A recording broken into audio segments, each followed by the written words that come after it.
L'osteoporosi és una malaltia silenciosa i de vegades les seves conseqüències també passen desapercebudes.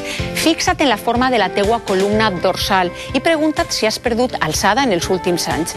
Però sempre estàs a temps per fer alguna cosa per als teus ossos. Conèixer que els lactis li aporten calci i vitamina D i que el sol aporta també vitamina D a través de la conversió en la teua pell. Conèixer també els enemics, les coses que poden perjudicar-los.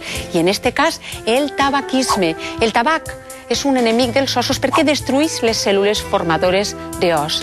Com també les danya l'alcohol en excés, que situaríem segon en esta llista.